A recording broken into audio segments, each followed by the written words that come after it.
Hey fabulous clinicians, Jo here. This is private practice for Monday the 9th of April. Wow, Monday the 9th of April. In 9 days time, I become the mother of an 18-year-old child. Adult. Holy crapola, that does my head in. Anywho, that's not the point of this call today, or this video today. How was your weekend? Did you take some time to R&R? Actually, I want to do a shout out to Jen Brown, who I know enjoys these episodes, because I understand from Instagram, Jen, that you're recovering from some surgery and you probably need some stuff to make you feel good and help you with a 12-week recovery. So it's pretty major surgery if that's what's been going on. So thinking of you, this community wants to know how you're progressing, and hopefully we can encourage and inspire you as you spend quality time scrolling through your Facebook feed. Because isn't that what we all do when we're recovering? So you know I run a 12-week online group coaching program called 5 Favorite People. So we had a group call last week, and one of the new things that I've been offering in that program, because it was asked for, is about handling objections.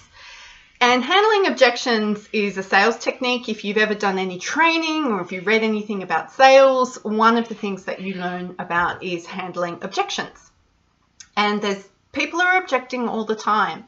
And just as we're selling something all the time, it just doesn't always need to be an exchange of money before we sell something.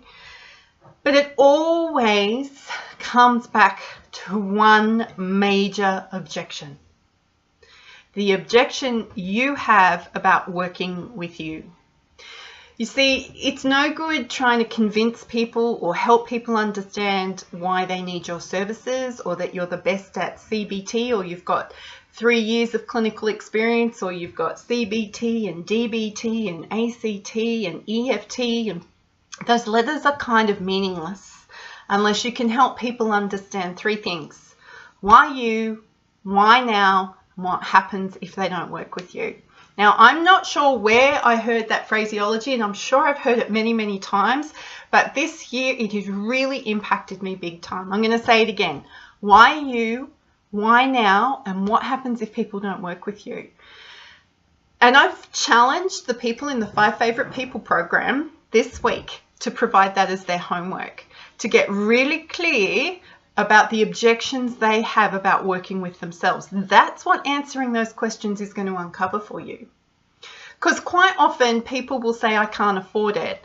And if you as a clinician go, oh, I'm sorry about that, then you haven't handled an objection. And basically what you've done is uncovered your own objections about why you're too expensive, or why you think you're not worth the fee that you've just asked for.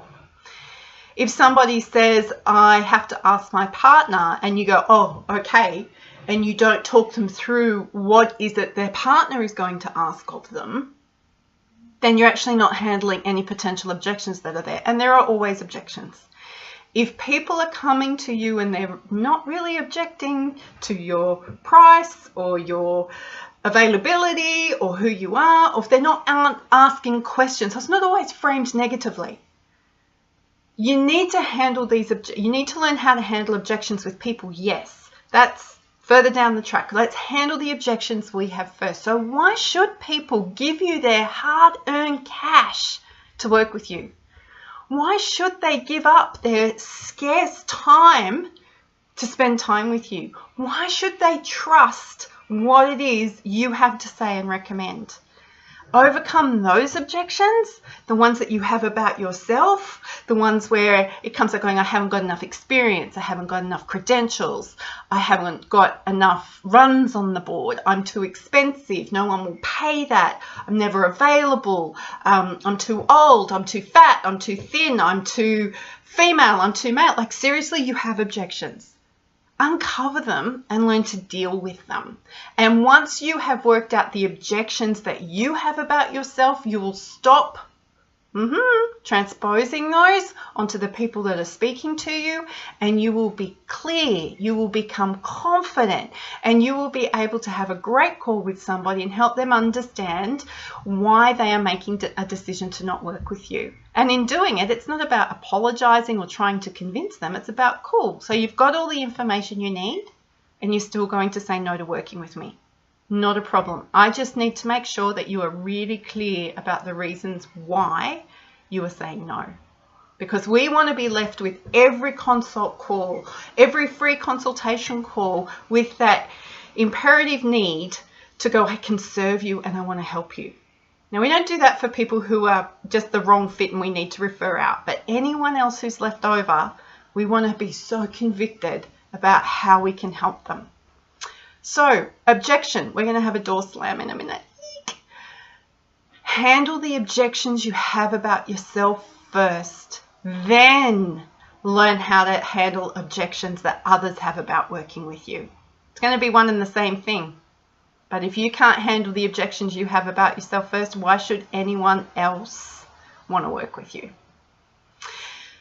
So this is Monday. You've got a whole week to uncover this. If you want to talk to me some more about how I can help you learn and practice and become confident in your sales process and your sales technique when you're talking to clients or prospective clients, whether they're private pay clients or corporate clients or training, get in touch with me. We can schedule a call. We can work out if I'm going to be a good fit to help you sort this stuff out. All right, this is Private Practice. Here's to a great week of being fabulous, and I look forward to talking to you again.